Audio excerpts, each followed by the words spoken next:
Joe, before we begin, I'd like to do a quick check-in. You know we like to check in. We're homies. I like to make sure you're getting tucked in nice and tight, otherwise you get sad. How you feeling? Well, I got to say, the depression's much better. I'm having this experience, which I'm sure other people who have gotten out of depression have realized, like, you look back and you realize how depressed you are, and it's hysterical. Like now that I am on the upswing, I can see with perfect clarity like how depressed I was. I think the most startling example is that, like, when I was like really in the thick of it, and I was reading about depression as if like I could Google something and it would fix it. One of the things they say, it's like you got to be careful and be on the lookout for a preoccupation with death. And I was like, well, that's not me, because I'm not preoccupied with death. The thing I can't stop thinking about is the final 5 seconds before you die. Like, I would imagine it would be like the gut sinking feeling you get before a roller coaster drops, and every subsequent second is closer to the void. It's not death, Tom. It's different. Joe, you were legitimately spending like every day thinking about the David Foster Wallace story, Good Old Neon, where a guy is dying and every second becomes exponentially slower than the one before, so he ends up living an eternity in the breath before death. And that was just your baseline, and you were like, normal. Yeah. Because that's also how Part 4 JoJo's ends. Like, that's literally it. That's it. But the other thing that made me feel better is I got the funniest phone call from my father. As I mentioned, like, on Twitter, I'm trying to get out of the hell tower, like some place where I can stand up fully and stretch my legs. For listeners out there who didn't know, there have been times when we've had to just call a recording session, like we can't do it, because there'll be just a new jackhammer in the building that Joe didn't know about. Yeah. It's just like, we can't. It sucks. The Cenobites are here. we have to reschedule. So my dad's a very handy person, so like this is like the perfect dad activity. I get to activate my father for like quests, and he like really wants to do a good job. And there was this place we're looking at that was very old, but it looked cool, and it had part of it that was an unfinished basement. He was like, you know what? There's an open house. I'm gonna check it out. I can't tell him what to do. I was like, okay, fine. Go into the basement, see what, if anything, looks fishy. Like, the listing says this, but it looks older than that. So then I do that, and then I go and I do like meditation and yoga, and I lay down to take a nap, and I get this call, and my dad's like, Joseph, this place is fucked.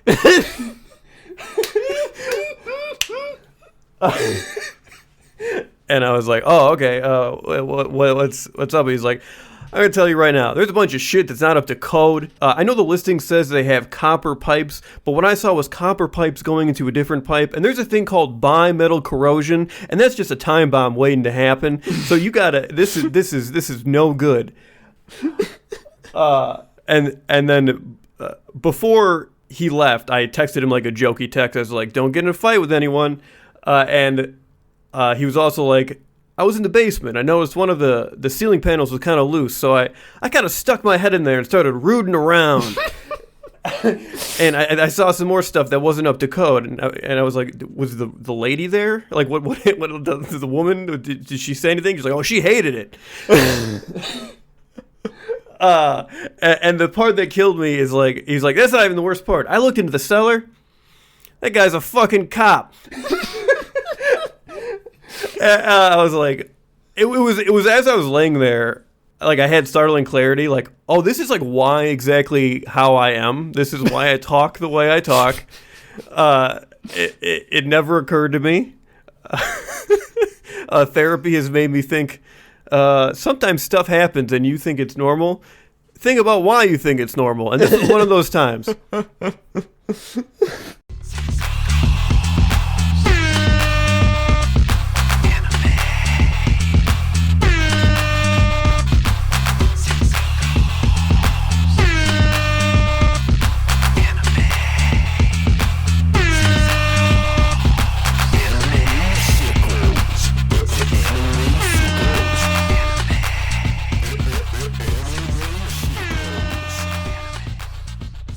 Hello, everybody, and welcome to Anime Sickos, the podcast for geniuses and the only podcast, where we look at the four pillars of modern misery: anime, gaming, posting, and jobs. I'm Tom, an anime sicko. I am Joe, an anime sicko. Joe, today we're going to give our listeners a nice, frictionless, enjoyable Slop experience. A lot of these episodes have big, heady concepts where we grapple with the injustices of the world, where we really have to think and come up with insights. And listening to it is like sort of challenging because it like challenges the status quo. That's not gonna happen today. Fuck that. I'm not gonna use my damn brain. No, if the expectation is that they all have to be high concept, I'm bailing. Like, this sucks. Yeah, if you want that, this is gonna be a monthly show. Sorry, I don't think you want that. We're gonna do some stupid slop today. You want it? Do you want it? I'm listening. I'm putting my ear up to the mic. I'm listening. Oh, I hear the piggies oinking. All right, the slop's coming. And here I'm putting my ladle in the slop barrel because, Joe, I gotta tell you, we got some tasty slop today. What I have in my hand, Joe, is a book. And we don't usually talk about books on this podcast, but this is an anime book. Not manga. I think that you might think that that's what I mean by anime book. No, what I have in my hands is something called Anime Trivia Quiz Book From Easy to Otaku Obscure, Episode 1 by Ryan Omega. I like that name because it is SEO optimized. It truly is. Also, Episode 1 reads like nothing so much as a threat. This book is in my possession thanks to the generosity of two listeners, at NASCAR Arafat and at Rage to Table on Twitter. They are married human beings who have sent me this book, along with a lovingly rendered illustration of the mascot of said book, who I will describe in a bit, who is looking at me, I guess the camera, but I'm looking at the picture, giving me a thumbs up, shirtless. You can see his bush peeking out, tweaking his pierced nipple suggestively, saying, "I'm here for you to use me and abuse me, anime sickos." So that's on the cover of the book. No, that was a drawing that our listeners gave us, and I'm cursed now. I have a big candle over my head, and I need to go and pay 500 zenny to get it removed. Because if it was on the book, I got to say, like, things really lined up for us. I mean, it's not far off because, Joe, I'm going to explain this, what I'm looking at the cover. So you got your standard blue gradient background. You got your text with the title. And then in the middle is the mascot. Now, Joe, are you familiar with the Tom Petty video for Don't Come Around Here No More, where he's the Mad Hatter in Alice in Wonderland world for some reason? Like, I haven't watched all of it. I know about it through cultural osmosis, but I don't quiz me on it, please. It's just Tom Petty, who at like the best of times looks like a weird gaunt man, is in a crazy maroon suit that's shaped crazy. Okay. What's this? That's this guy. That guy's on the cover, except he's drawn like an anime man. That's cool. So it's not actually Tom Petty, but... No, but like, my God, like, it's so close. You've got the top hat that's very oblong. It has a big question mark on it, and it has those little tags in the fucking ribbon. What's the deal with Alice in Wonderland guys having tags in their hat? And he's got a big, fat, fluffy bow tie that's green with black spots and a flowing turquoise ascot. He is pointing at me with a horrible orange gloved hand, the shading and coloring of which makes it look like it's like heavily bruised. And he has huge sleeves that just make it, that's just a nightmare to see.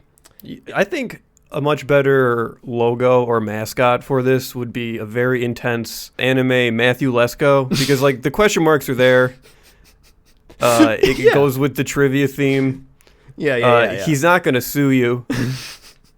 Yeah, he's going to be like, hey, at most, can you tell people that the government wants to give them money? And then that's that.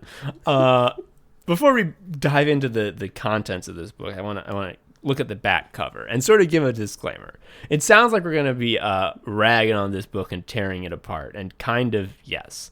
But I just want to say that this book was published in 2000, and there's going to be a lot of stuff that we make fun of and deride.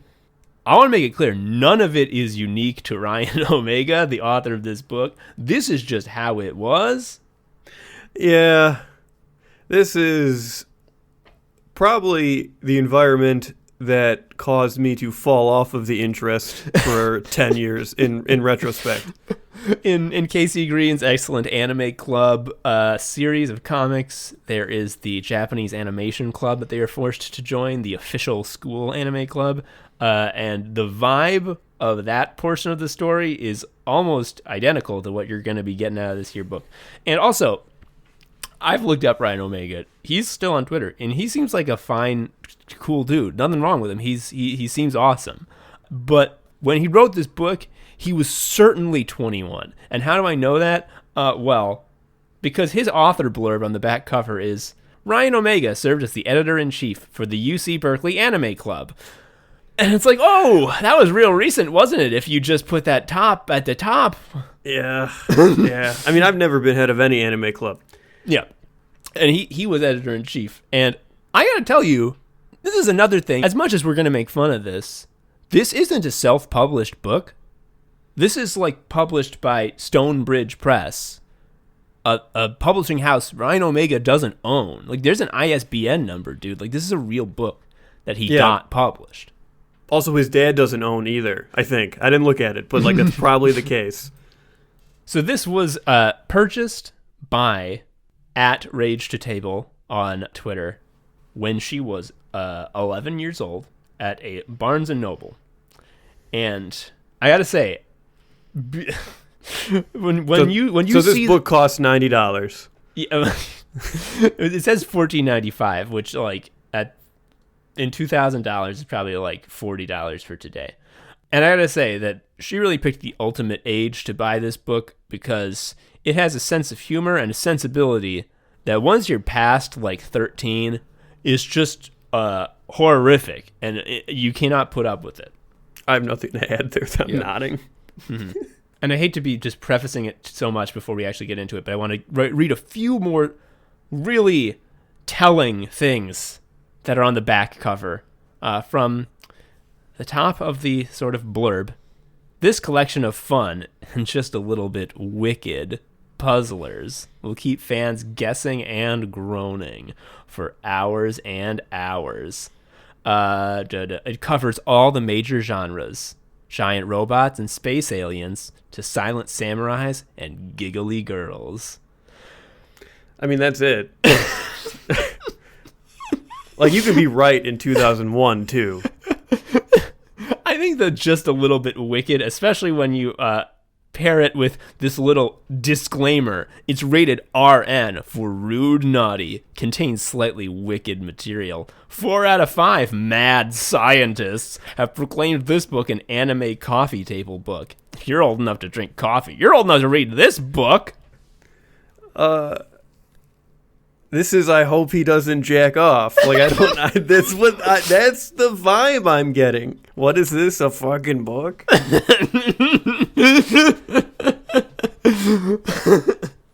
And then you open the fucking book to the first page, and you have a horrific transition because the Mad Hatter man who was on the front cover is drawn again, but this time the camera angle is such that he is like standing above me, straddling me while I'm lying down on the ground. He is shirtless and ripped as fuck, and he is pointing down at me, directly at my face, and his big bulbous pointing finger, you would hope, would obscure his bulge, but it doesn't.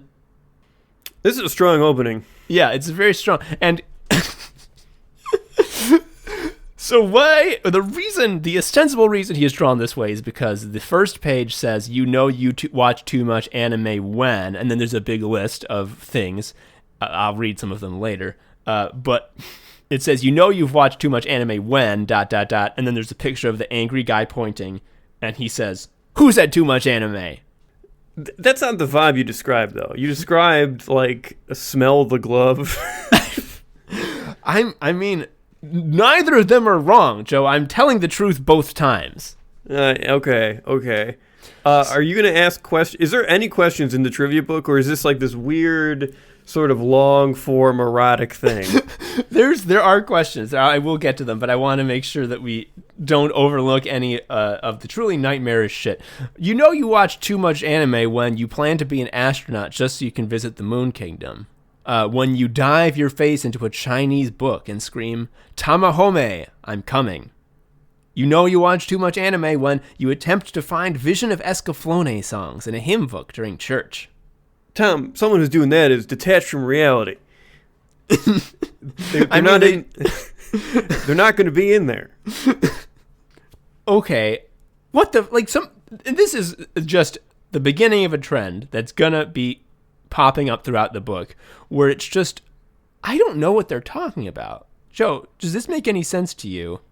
You know you watch too much anime when you catalog all the phone numbers listed with the name Goddess or Bell Dandy and start calling. I do that, but for the reason is I'm insane, Tom. Oh, Jesus Christ. Fuck. All right, so the last fucking thing before I get to some actual questions is the introduction of the book. Now, it starts off it makes sure that you know right away what kind of tone is being set. It says, "Okay, boys and girls, shonen and shoujo, looking for a challenge? Try climbing Mount Fuji." Because it's the Japanese mountain, the big one? Oh, okay. Yeah. And it's like, a misdirection. I bet you thought the book was going to be a challenge. I'm kind of wicked. kind of twisted. And again, I'm making fun. If I was writing this at age 19 in the year 2000, I would think that was fucking killer. Yeah. So, this book started as a game show for my anime convention, FanimeCon, in San Jose with my partners in crime, Scott Rux and Matt Stoksiak. So, this is also pretty key to understanding the book, because as I'll read the trivia questions, you'll come to understand that this is absolutely useless as a trivia book, because no one could possibly ever know these fucking answers. What this is Ryan Omega and his two homies just wrote down a bunch of stuff they remembered from anime they watched together. So they didn't know they were doing a podcast, but they just fucking wrote it down. I mean, and that's another reason I can't get mad at this book, because you're completely right. What I'm holding is a physical podcast. This is our forefathers. This is the seed we grew from.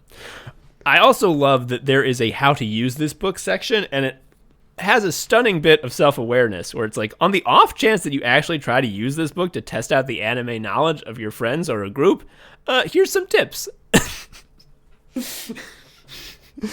I mean, it explains how do you do a trivia question. It doesn't really matter what the tips are, but I love that it's just oh, this is not for using. All right. Now, Joe, time to actually get to the questions. Now, I'm going to start off with the puffball category. Now, this is so named because these are the easy questions. So, Joe, you should be getting these right. Here's one.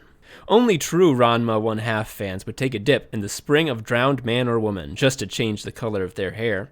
It also changes what restroom you have to go to, but that's another matter. And this is another trend where there's a big paragraph of not funny comedy that has nothing to do with the question, and then there's just a new paragraph, and then there's the question. So here it is. What color is Ranma's hair in the manga? Red, black, blue, or plaid? Well, I'm colorblind, so this sucks. But I did have, I believe, so there's a Super Nintendo Ranma and a half fighting game that I had. Mm-hmm. I didn't know there was the gender swapping part of it. I just thought it was a fighting game. Mm-hmm. So that was something I learned later, which is pretty critical to the show. Yeah, it's a main point. Yeah, I just thought there was a brother and sister or something with the same name that you fight as. And the hair, I believe, is red. So, Joe, right from the get-go, Ryan Omega is here to fuck you and push your nose into the dirt and grind you down and laugh at you with trick questions. This is in the puffball easy mode. Oh my god, Ryan's like everybody else. Yeah, Ryan is teaching you how the world works. He's preparing you. Because, Joe, Red, hey, blind eyes, did you remember to read the word manga? Hint, hint, the answer's black. Manga's printed in black and white. Ranma's hair has to be black. This shit is so fucking pedantic. It's like, no, okay, his hair is supposed to be fucking red. It's red. I don't care that the manga is printed in black and white. That's like saying, what color is Zoro's hair in One Piece? It's white. No, it's not. It's fucking green. They talk about it all the time. They call him Mosshead. It's green. So this is the first question. So there's like 4 more, right? No, there's hundreds of pages, dude. It's insane. Okay. Now, just to prove how impossible this is, there is an index at the back of the book where he has written every anime series that is mentioned and every page that they appear on. I'm going to tell you what the most commonly referred to anime are. I want you to tell me if you've heard of them. I think the most referred to one is Ranma 1/2. You've heard of that. We know that Ranma has red hair. Next one up in order, and we both know this, it's Sailor Moon. Slam dunk. Everyone knows Sailor Moon. Next up, tell me. I want you to tell me everything you know about this. Just give it all to me as summarized as you can. Fushigi Yugi.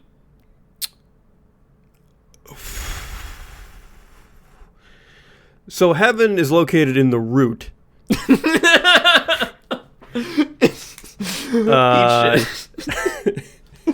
I've never heard that before in my life. Neither have fucking I. It comes up over a dozen times. The next most frequently mentioned series, Joe, tell me everything you know about Here is Greenwood. You don't know about Here is Greenwood? No. That sounds like an early access title I am following on Steam. That'll never fucking come out. Okay, so, those questions are going to be beyond us, but, we're definitely going to get this one. The questions that are about Marmalade Boy. You made that up, because those are 2 words that are fun to say. Nope, that's right there. It's Marmalade Boy, which is just ahead of the next most frequently mentioned anime, which is, of course, Martian successor Nadesico. Okay, so when does Goku enter into the picture? Because I feel like, other than Sailor Moon, nothing fights, right? Like, this sucks. He mentions Dragon Ball Z a few times. It's definitely fewer times than Marmalade Boy. One Piece, which by this point has been running for 4 years, is not mentioned once. I would definitely bet that it was the number 1 manga in Japan at the time. It's not mentioned at all. Instead, we got Marmalade Boy. See, I think the issue here is you are looking at this as how effective this is as a tool, and what I see is a wonderful scam where Ryan gets paid by doing jokes with his friends. So I actually think this book is a runaway success. I actually think this is a model to emulate. Like I said, he got this shit published when he was pretty young, and he's still going strong doing fucking RPG and anime content today. I got nothing but respect for Ryan Omega. But man, some of this shit, like, Joe, I gotta tell you, I gotta give you a Fushigi Yugi question. Now, if I were to just say random sounds, it would be absolutely indistinguishable from the question I'm about to ask you. Okay. In Fushigi Yugi, the Genbu Seishi give Miyaka a test to prove she really is the Suzaku no Miko.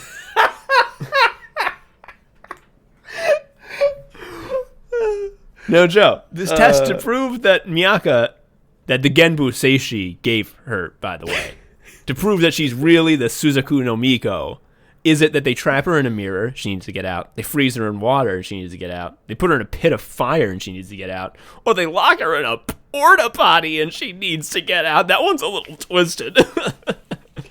Is it because it's obviously the twisted one, or is that them being a goofer? Like, I have no sense of the tone of this show. Like, the porta potty might be quite on point, and that's why it's included.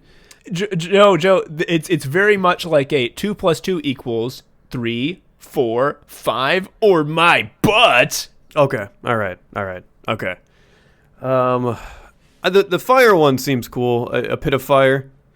So this is another incredible thing. Each answer has Ryan quipping at you if you chose it. Like he has a specific response for your dumb ass for every wrong answer. So if they put her in a pit of fire, his answer is, no, this is Miyaka, not Joan of Arc. Okay.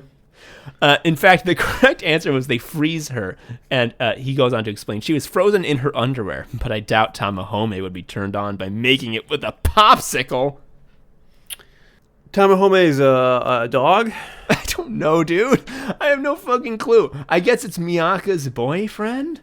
Okay. And that's just an example that you'll find throughout the book where it's just, it brings up the perviness that was endemic to anime culture at the time, and kind of still is, unfortunately.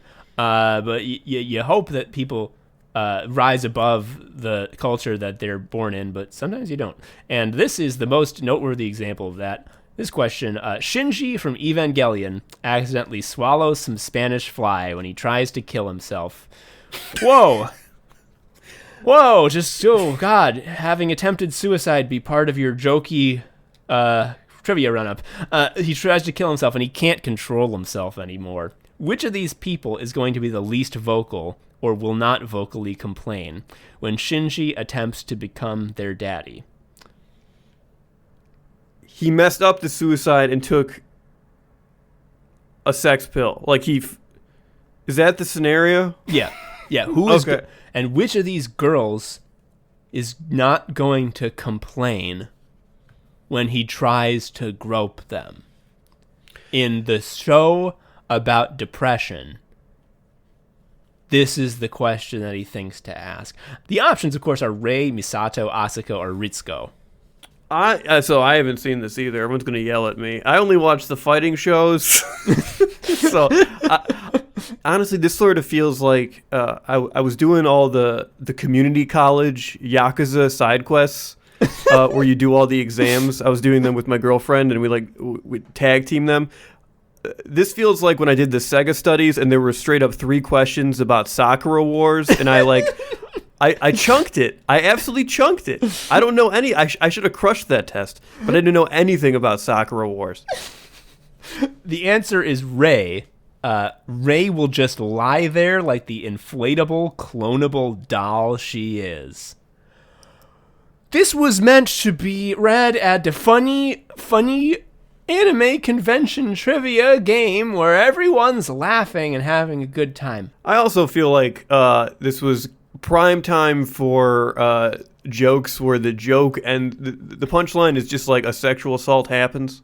Like that was like very common in stand-up, and I'm not forgiving it. I'm just like, this is clearly a reflection of the fucking garbage time. Yeah, I mean, and it was definitely a big part of fucking anime. Like, here's another question. Not nearly as horrific in its implications as that one, but just the same kind of thing. Like, this was just, you couldn't get away from this. The ladies of Maho Tsukai Tai are aboard the Titanic. The Titanic hits an iceberg and sinks. The ladies are panicking because there's 3 life jackets and 4 ladies. Based on chest size, which of these ladies has her own set of flotation devices? And it's some fucking Japanese girls' names. It doesn't matter. Doesn't matter who, but you should already get it. That's just what we're dealing with. Joe, I gotta read you another truly unanswerable question. Like, this book, I know you said that what its true purpose is Rhino Meg is getting paid, and at that it succeeds completely. But this is an absolutely useless trivia book, because, like, good trivia, am I wrong? Part of what makes a good trivia question good is you can sort of, like, puzzle it out based on general knowledge that, like, you would have. And, like, even if you don't know the answer, you can, like, use logic and reasoning to sort of, like, back into the answer. Am I right? Yeah, and what you're saying is that there's no existing information you can use to triangulate cup sizes in that last question. Yeah, and so especially that I have a sticky note on this question that just has in all capitals the word "what?" And it is, in Saber Marionette J, who makes the Otome Cairo? Japanese people are so good at titles, man. They're so good at them. But Joe, who makes the Otome Cairo? Is it Faust, Iyasu, Lorelei, or Otaru? I'm looking at a Faust situation. Let's look at the answer key. Correct! The ruler of Germania equipped the Otome Cairo into each of his marionettes. I guess blow-up dolls no longer did it for him. Okay, so I didn't think that would be a pervy one, but it was. It just is everywhere, dude. I like being reminded that fucking exists. I love these jokes. It's just so you know. I have, this one is labeled music. Impossible. Which of these J-pop musicians have not sung for Rurouni Kenshin? Judy and Mary, Namie Amuro, TM Revolution, or Yellow Monkey? Just what? I don't know. What's that's that samurai show, right? Yeah, it's the one that was written by a pedophile that every single working mangaka loves and completely forgives. Okay, yeah. It was Namie Amuro. She's never sung a Rurouni Kenshin song, obviously. How would anyone miss that one, Joe? Brain fart. The way this book is constructed is, again, I feel like emblematic of the time of just like anything like nerd or related culture of the time was just like a cudgel you could hit people with when they didn't know the same stuff you did. This feels like this has the same experience of walking into like a comic book shop previously. Now that I would say comics and everything are just sort of like opened up, that tone of the comic book guy is less pervasive, I think now. So at least with at least with like customer service facing people can continue and will continue to be that guy. But I feel like this book feels like you're like, I don't know that much, and then it just yells at you for it. Yeah. Which that's basically how I was raised to like learn stuff. So I find this comforting. I don't think it's an effective teaching tool. Oh my God. No, Joe, one thing that rules about this book is that Ryan Omega has his favorites that he and his homies watched. You know, your Marmalade Boys, your Here Is Greenwoods, your Fushigi Yugis, and they're all sort of like shonen shoujo stuff with like powers and whatnot. But again, this is like just nerd culture as a cudgel. You have to know it all because it's in the genre that you have staked out as your identity. So every once in a while, there will be a mention of some like serious anime that isn't like for children, and the whiplash that you get tonally is absolutely astonishing. Like, for example, I have here a sort of sidebar that's on the bottom of a page that says, "The Ultimate Ghost Story, World War II."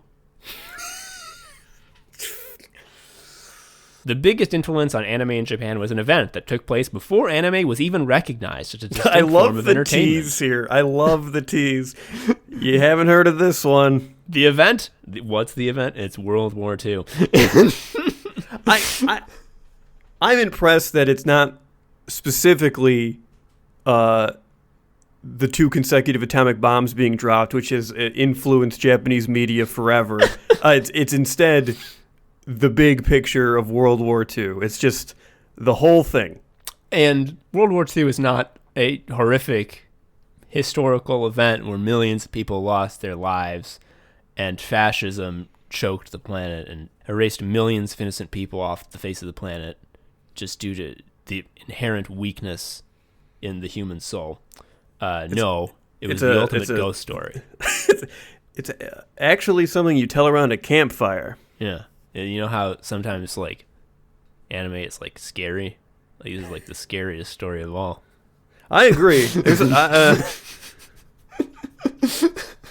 don't know if you ever read history, but there's some scary shit in there. I agree with your assessment.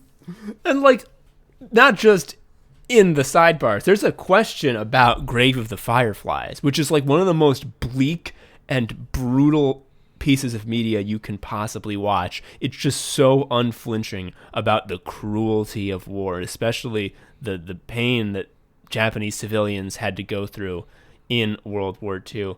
And this is in the book where you have to see whose titties is biggest so that they can float in the Titanic. In Grave of the Fireflies, what does the main character Seta hold on to at the end of his life? Is it a picture of his sister, a crumpled letter, a tin full of ashes, or a dirty, ragged slipper? Ashes.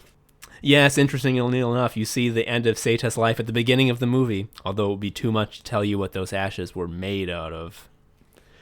They're definitely made out of his sibling. This is on the same page as which of the following anime do the men have no nipples? There's not any nipples in Dragon Ball. Nope, if a DBZ character takes off his shirt and they aren't there, he has to be an imposter. It's Ranma 1/2. All of the buff bodies have nary an urine, but they're suddenly there if the character is female. Same page as the Grave of the Fireflies question. Same page. What a book! I love this as a text that is just like a nightmare. I actually really dig it.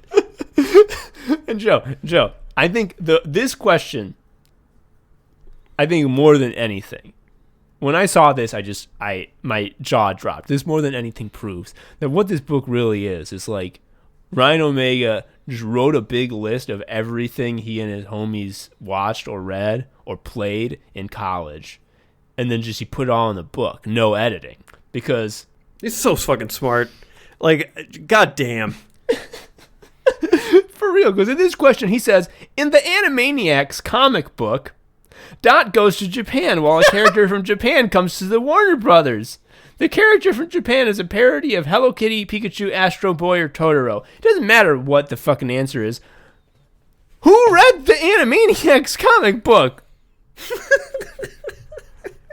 Which issue? How am I supposed to know?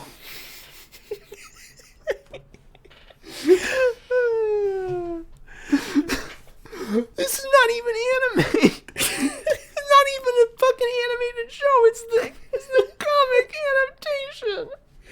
This shit's making me upset. We're the anime sickos, and we're here to say anime is bad in a war crimes way. Joe, do you mind if I take like 1 or 2 minutes to just tell you about something that's been on my mind for years that I can't ever share with anyone because there's no context, and I just need to get it out there. I need to make it known. I need you to purge those demons. I will purge the demons. So here's what's the deal. My wife knew someone in college very sort of tangentially who was sort of a train wreck of a person that she followed on Facebook before she deleted her Facebook, and she sort of checks in on just to see because her life's crazy. And when she first knew this person, she was going out with a dude who was a trash man who smelled like shit and was awful, and he looked terrible, and he was just a bad person, but in a really funny way. And part of what made him so awful was that he is a rapper, an amateur rapper, and he has the worst voice of all time. He sounds like Ben Shapiro, and this is the worst rapper I've ever heard in my life. As a result, I have listened to his music, I think, more than any other person ever has in his life. And some of his bars are just in my brain forever. To give you an example of the kind of rapper that he is, almost without exception, every single one of his songs refers to him shitting. And after he talks about shitting, he goes on the track. There was one time he put out a new song and I listened to it and I was like, damn, I can't believe that he didn't talk about shitting. I'm such a coward. That's what I'm learning from this story. As an artist, I'm a fucking coward. I thought, okay, damn, he's growing. He didn't talk about shitting. In the outro, when the beat's just going, and normally you just be like, yeah, all right, yeah, that's right, yeah. He just goes like, yeah, going to the bathroom to take a shit. And it like fades out on the shitting fart sound. Oh, God. Another thing he talks about all the time is his dick is too big to have sex with. Which is like not a brag. And the killer line that always comes up is, and I'm going to say it in his voice. I never fit in. Luckily, my dick can relate.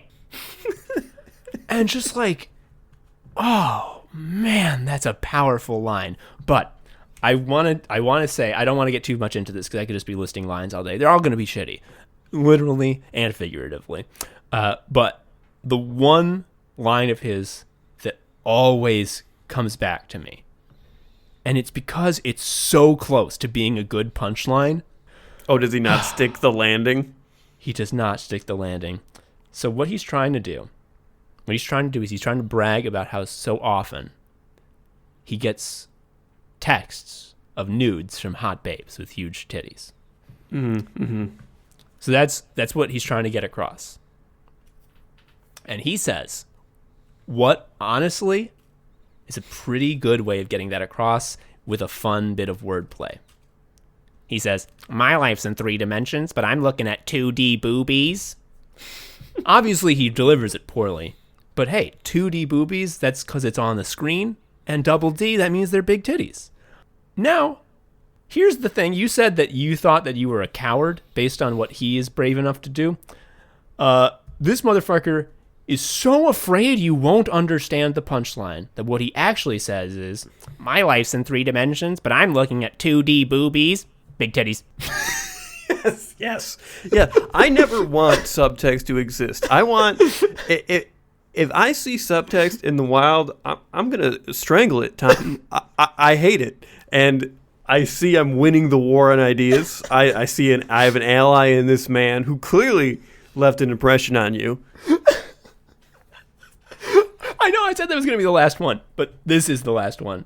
This when I heard this the first time, I couldn't believe what I was hearing. And actually, you know what? You've convinced me, and this is sort of the key, that this is the greatest artist of all time. A man who's unafraid to constantly, in songs that are all about how much he's good at fucking and how much girls like him, he talks about how he's shitting and how it does a fart sound. He's brave enough to do that. He has no subtext. When he does subtext, he's like, but also, just so you understand, I'm talking about big titties. He has a song where the chorus is him with his vocals pitch shifted down, which it's pitch shifted pretty far down because he has a very high voice. And the chorus goes, and I'm not joking, hey guys, large fries and 2 apple pies. Hey guys, large fries and 2 apple pies. Bang, bang, there was a murder. Bang, bang, it was the Hamburglar. Bang, bang, there was a murder. Bang, bang, it was the Hamburglar. Nah, it was me. Bitch, it was me. Why would he denigrate the Hamburglar like that? I mean, I wasn't repeating those lines for funny. That's how it is in the song. He spends like legitimately 10 seconds of chorus explaining that the McDonald's murder was committed by the Hamburglar. He says it twice. The Hamburg murderer. The Hamburglar did a murder in McDonald's. And then he's just like, nah, it was me. Oh, man. Can you imagine? You were walking down a dark alley, and you were approached by the Hamburglar, but then you realize with horrifying clarity that is in fact the Hamburglar. He's not there to steal but kill. I'd hate that. But then, it wasn't the Hamburglar. Oh no, it was the rapper. No, his dick is too big, it never fits in. Ugh. And then after he kills you, he takes a shit. He portrays himself as this sort of like horse-cocked, like shit-covered man, like who's like always walking around like his dick's dragging on the ground because it's so bulbous, and like he can't stop talking about shitting, which to me it's good. Fruit. By definition, the sweet and fleshy product of a tree or other plant that contains seeds and can be eaten as food.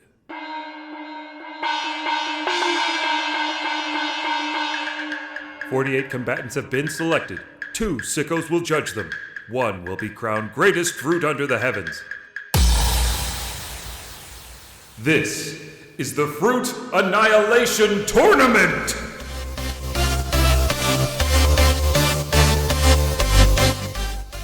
Oh, you know we couldn't keep our listeners waiting without another edition of the Fruit Annihilation Tournament. This time, we are doing round 2 of the Rebels Which fucking group was this? This is Joe, this is the group with the rebel fruits. The fruits that shouldn't be in the tournament. The fruits that when people see them, they're like, this isn't fruit. What's fucking wrong with you? These are the fruits that don't play by the rules. These are the fruits that go their own path. These are the fruits that don't look like your daddy's fruit. These are fucked up guys. Joe, as you once famously said, these are the freaks. Okay, these are the freaks. All right, I remember this now. Okay. So, last time we went in order of regions. We went classic killers, big fruits, Du Bois, and rebels, clockwise. You notice we're not doing that this time. The reason why is because I want to not waste any more time before we address the elephant in the room. The most controversial entrant in the tournament. It's like, imagine you were in a fighting tournament and there was like a guy who was like skin and bones. He looked like he could barely stand. In fact, he uses canes. He uses 2 canes to walk. And like he struggles to walk upstairs. And everyone's like, what is this guy doing in the tournament? This is a ridiculous. There's no way that this guy should have been allowed to enter. This is, he doesn't even qualify. He doesn't know any martial arts skills. And then what happens is he gets in the ring and everyone's like, this is a travesty. This is a travesty. And then he just pulls out a gun.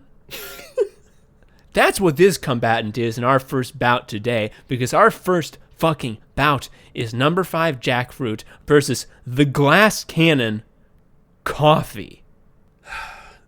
Here's the thing you gotta realize with glass cannon builds. Even if you only have 1 HP, it doesn't matter if they have 0 HP, right? The goal is to kill them before you take damage. Yeah, dead enemies don't do damage.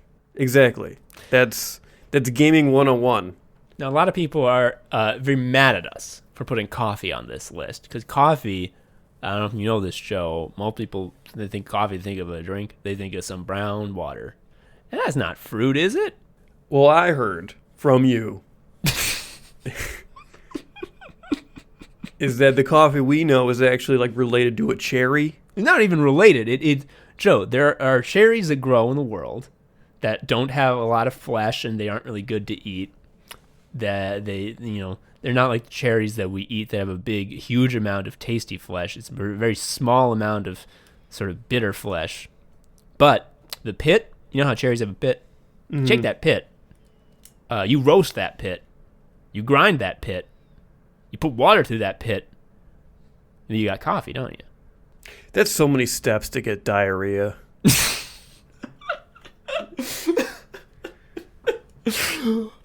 Well said, Joe. but it's undeniable. It's undeniable to me. People get mad at me for putting coffee on this bracket. It is undeniable to me that coffee is a fruit. It is a type of cherry. And I'm sorry, you people like, but you don't eat the coffee cherry. You don't eat it. You only eat a version of it. Well, if we disqualify coffee just because the most famous version of it is a something that uses it as an ingredient and not the thing itself, well, then we're going to have to disqualify a whole bunch of fruits that are famously used in other preparations rather than just raw. And we're not going to do that shit. You can't go changing the categories after we start. That's the key thing. It's like we launched with coffee's a fucked up guy, and we're going to see it through to the end. Exactly. Like, coffee is a fucked up fruit. I'm not going to put him in classic killers. He's a rebel for sure. Obviously, like, there's going to be some talk about is it legal for a combatant to bring a gun. But, like, he's in the ring now and the gun's out. Like, we can't take it away. He'll shoot us. Yes, this is in many ways one of the worst things that can happen at a martial arts tournament. I mean, gun kata is it's a martial art from that movie. Remember that movie? Christian Bale was in it. He put some clips on the ground and he did a cartwheel into them with his guns. We got to talk. We've done enough preamble explaining why coffee's in this tournament. I think we've made it clear. No one can get mad at us. Don't get mad at us. Coffee versus Jackfruit. Coffee brings out the gun and fires off a shot. Does Jackfruit have a chance, or does it get hit in the dome instantly? If we're talking in GDP terms, coffee destroys, frankly, many of the other fruits, but especially in this lineup, both in terms of like how much coffee is consumed and how much of that additional jittery energy gets turned into output. What I'm saying is I think jackfruit gets domed. Yeah.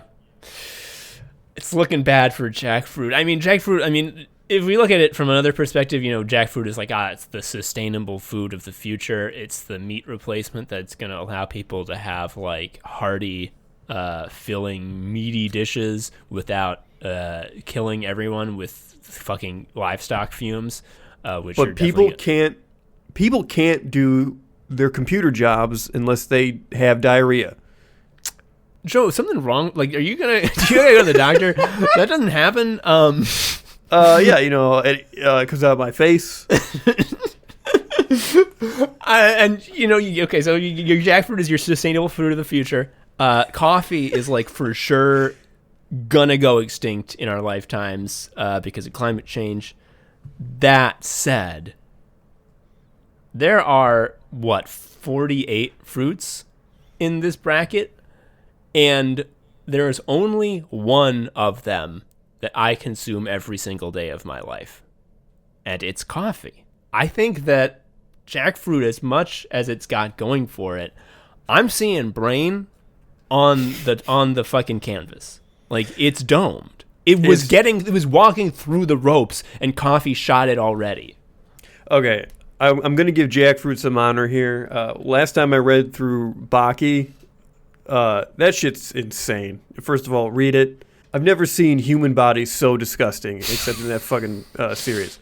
But there's a moment where Baki's brother, who is like does surgery to get more fight muscles, he is like knocked out, but he has such killer instinct that when he is knocked out and unconscious, like his two thumbs try to like dig into the other fighter's ear canal. Like he has an instinctive kill instinct that even when he's completely unconscious, his body is such that it is a martial weapon, that it will lash out one last time.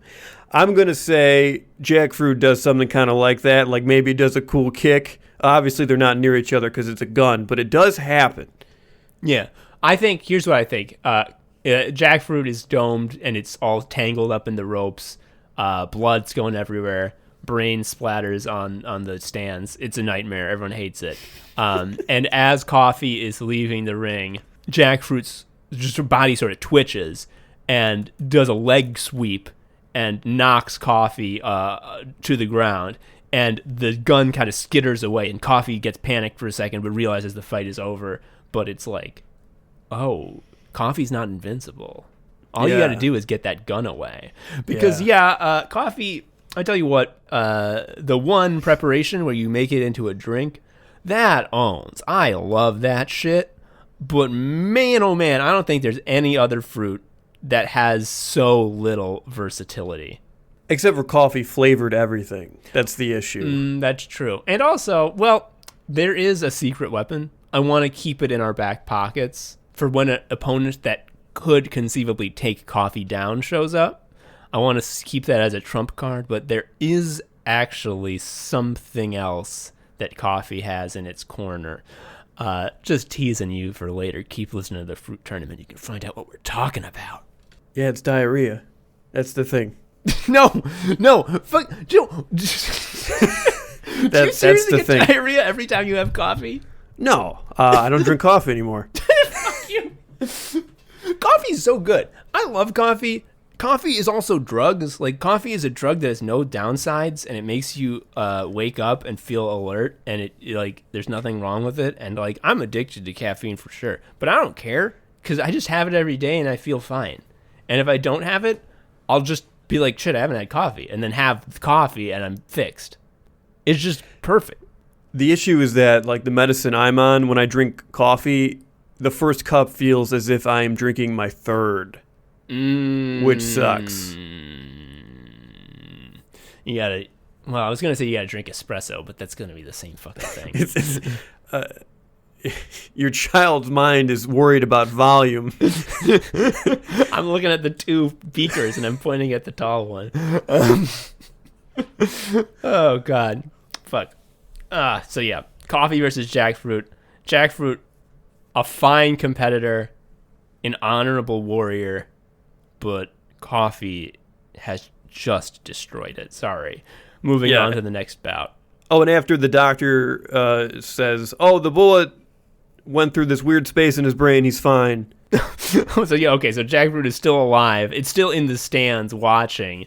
It has a scary looking scar on its face, but it's still alive, knowing that it was utterly defeated by a gun. Cool. I like that. I like that story better. All right. Next bout, we got Mulberry, the 7th seed, which you'll recall won out over Starfruit last time, against the 4 seed of Avocado. Avocado destroys Mulberry for me. Mulberry, the pitch last time, if I remember correctly, is we liked it because it was inherently a useless fruit because like you can't transport it, right? Because it's like so soft and precious. Yeah, it'll get smushed in transport. Well, that's not a selling point against guacamole, so I don't give a shit anymore about that thing before. So I'm going to give it to Avocado here. Yeah, Avocado kicks ass. Sorry, Mulberry. Avocado is a great fruit. It is also, we always, on this fucking show, we always shout out to unique fruits that have specced into a skill tree that other fruits do not dare to. And avocado has got them natural plant fats like none other. No other fruit has a creamy, fatty interior in quite the same way. Like, you might not even remember that avocado is a fruit because it's like, fruit ain't like that. Fruit's usually mushy or crunchy, and this is sort of like velvety. Astonishing stuff. And mulberry is some shit I never had because it only grows in rich people's yards. yeah, it only grows in Hyrule Castletown where I grew up. Also, avocado, I think, has some of that sort of like useless fuck up energy in that it's only like edible for a vanishingly brief moment in time. Before it's a rock, and after it's all yucky and brown. I'm also pretty sure the water consumption on mass avocado farming is probably real bad if you look at it, but I don't know what any of these words mean. Yeah, I mean, like, just straight up guacamole. Is that going away in our lifetime? Is coffee going away? God, is guacamole going away? Nuts are going away. Nuts are going away. I was going to say that guacamole alone, let alone any other use for avocado, beats mulberry easy, but now I'm depressed because, like, almost certainly. I mean, like, I'm not gonna, like, when I'm 80, almonds, you can't buy almonds. When I'm 80, let me tell you what I'm gonna be doing. Magic the Gathering. I'm gonna be in my little like retirement cube, and I'm going to have a high-end gaming PC that makes the room very hot, and I'm going to be playing Magic the Gathering at 400 FPS. And you're going to be like, yeah, I once heard of a 50-50 unit that cost 0. And everyone's going to be like, shut up, Grandpa, that's broken. Yeah, and obviously because of my old age, I don't understand anymore that was in fact Monster Train. In my mind, I assume that they're one game because as the brain starts to go, everything sort of conflates. Hell yeah. All right, so avocado fucking wins. I gotta tell you, the Rebels has an absolute murderer's row for the top 4 seeds that got a bye in round 1. I think of the 4 regions, the Rebels' top 4 is the strongest. At least the strongest in relation to the rest of their region. Because, man, I'm just looking at these next 2 bouts, and I do not see how it is possible for the lower seeds to even stand a chance. And case in point, our next bout is Seed 8, Oogly, versus Seed 3, Coconut. What do you think about this one? I remember reading a fact about how many people die from coconuts bonking them on the head. I think it was more than shark attacks. I mean, I believe it. And Joe, this I think is to their benefit in this tournament because it shows that they not only have metaphorical combat prowess, but literally can use martial arts to kill a man. I think Coconut has the highest body count. For sure. Well, I mean, like, bananas, we got like the United Fruit Company. There's a lot of Okay, death there, yeah. but like I think that's sort of a roundabout tangential that he count. I will say the bananas themselves did not order like a mass killing of nuns. There was people around the bananas that did that. Although, hold up, many intrepid kart racers have tragically spun out to their doom because they slipped over a banana peel. We can't forget that. That's true. I when I was little, I thought that shit was hack, and I was one of the ways I was dumb as a kid. Is I thought falling a banana peel was dumb, and I actually now understand correctly that it's like funny. And in fact, the more brave the inclusion of a banana peel slip is in a piece of media, the more you have to do it, I think. You got me to finally watch Detroiters after ages of suggesting it. It is, if you haven't watched, as close as a television show has ever gotten to anime sickos and will ever get. I wish that we were that funny, but it's two guys that don't know what they're doing, but they're doing it. Is the gist of it. So there's one episode where they're at one of the characters' dad's birthday parties, and it's there's tons of people there, including an off-duty clown who's still in his clown makeup because he has a job right after. And there's a plate full of pies, and Tim Robinson's character is like, oh, you're definitely gonna like ruin those pies. And he's like, no, I'm off duty. He's like, no, you're gonna. It's funny. Pies are the funniest dessert. And it's very much that energy where it's just like, let's not pretend this isn't the funniest thing that could happen. What's the fucking clown's name? Now, I don't know if I'm remembering correctly or I'm just willing what I want it to be. But is the clown's name Mr. Bones? It fucking is, dude. Oh, good. Mr. Bones. Guy loves skeletons. He's addicted to them. He really is. We're getting off topic. Fucking coconut versus oogly. Coconut kills people. Also, coconuts, you can fucking they make a funny sound. They go bonk. Yeah, in a lot of like survival crafting games, the coconut is both like a bowl and a food resource, which is good. Yeah, and like there's the coconuts. You got your coconut oil, your coconut milk, got your coconut water. You got the actually coconut, the meat out of coconut. And also, yeah, you can like put a drink in the half of the coconut, and it looks badass unless you're on a tropical getaway. Coconut's great. I love coconuts. Yeah, oogly is a fucked up orange. Yeah. Sorry. Yeah, like this really is a massacre of a round. Like the high seeds who have been fucking charging their special moves with their bye week are just devastating. I think it's also like it's part of it is that they're just that good, and part of it is like all of the lower seeds have like a type weakness to whatever the higher seeds type is. So they're all taking double damage in addition to the fact that they were weaker at the beginning. Yeah, in many ways, this bloodshed is on us. Yeah, it really is. I mean, like, we didn't really think it through when we were fucking seeding these. It was kind of at random. But man, oh man. Oogly doesn't stand a chance. Like, the only thing that it had going for it, really, was that, like, it's charmingly unique, like a bulldog. But, I don't know, dude. Coconuts fucking taste really good. They're really cool. They can kill people with a bonk. It's a high-value pick for a fruit. I would draft that coconut. Yeah. Sorry, Oogly. It's coconut taking it. And then the final fucking bout. And again, I can't see this going any other way than an execution on fucking stage. Where just one combatant pushes the other one down to its knees, grabs its hair, pulls its head back, and just slits its throat in front of everyone as everyone in the stands gets sprayed with the blood. Because what we're having is Dragon Fruit, 11 seed, which pulled out a surprise victory with its incredible style over substance. It's going up against seed number 2, Tomato. And I don't think there's any chance.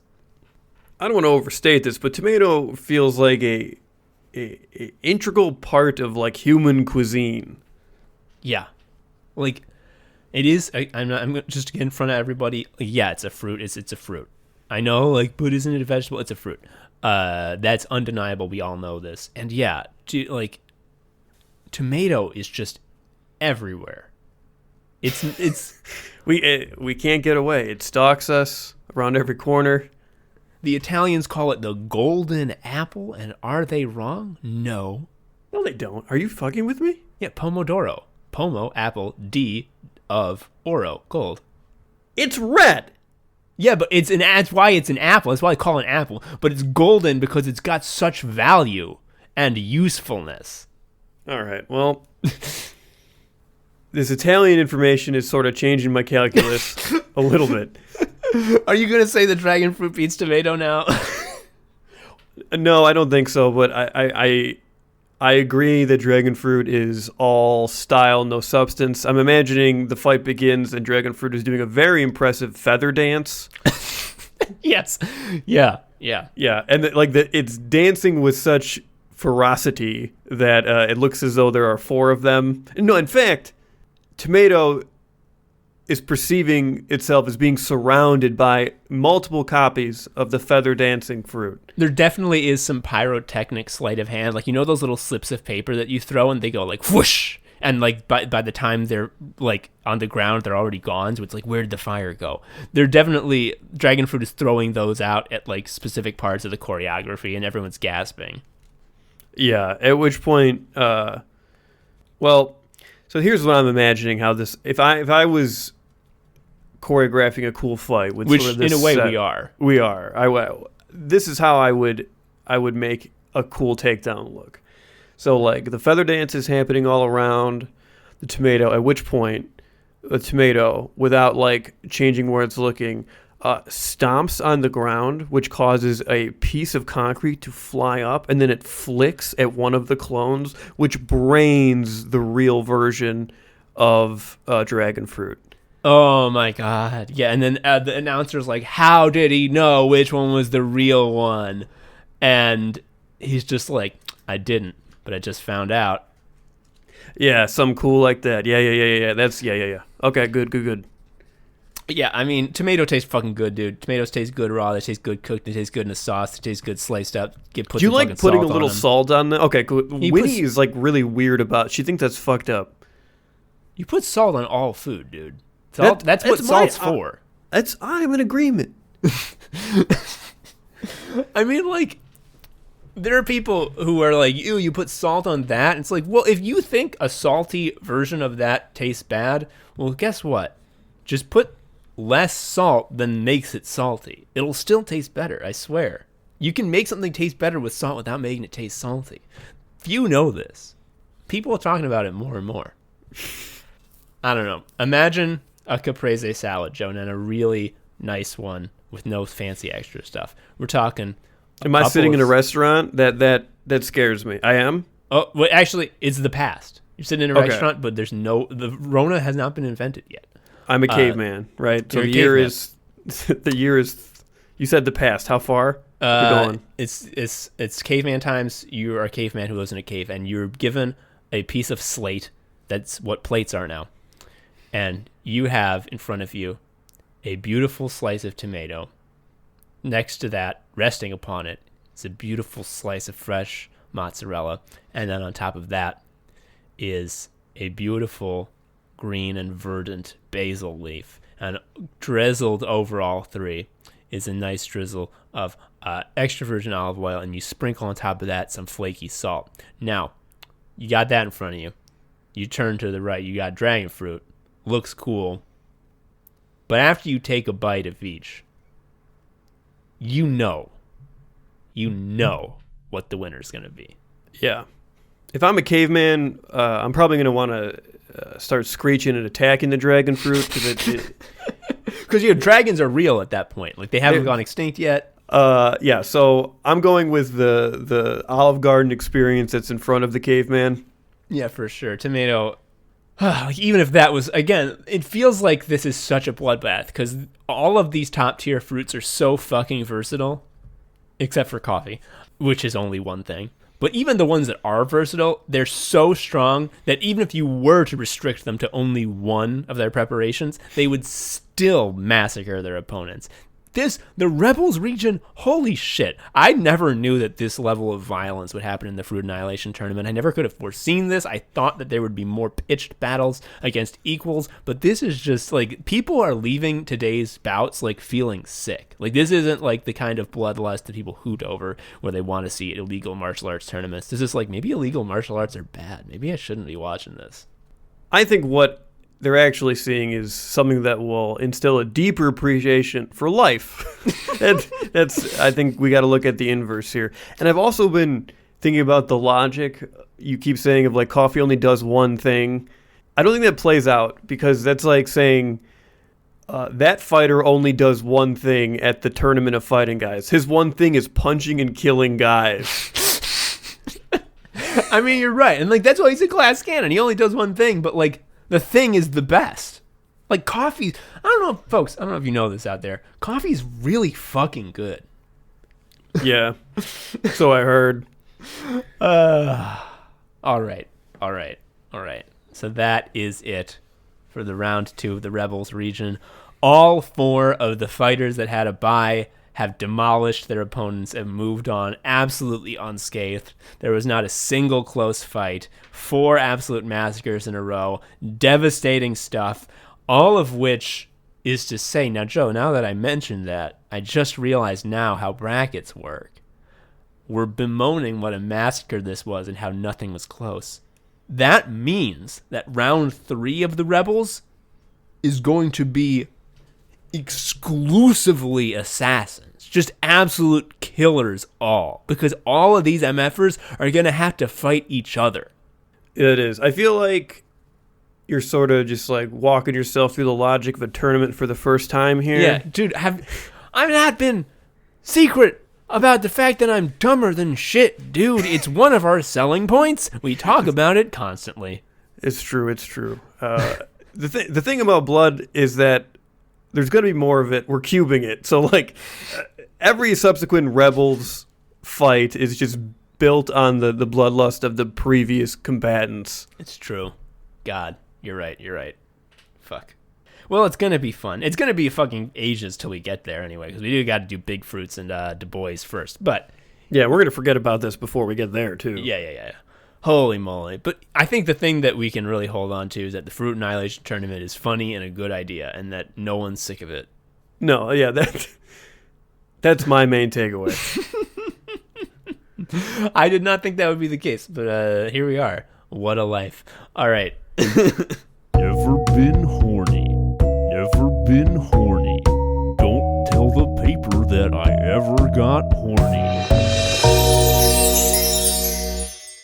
So I gotta say, those low effort slop experiences where we just sort of use the momentum we've built already to like push us over the finish line, it kind of kicks ass. I should have just been a stupid morning zoo guy. Like, not even the main guy, just the second guy who says, that's wacky. You're the guy who has the soundboard? Yeah, and then if I fuck it up, it's funnier even. It's like it's a win-win situation.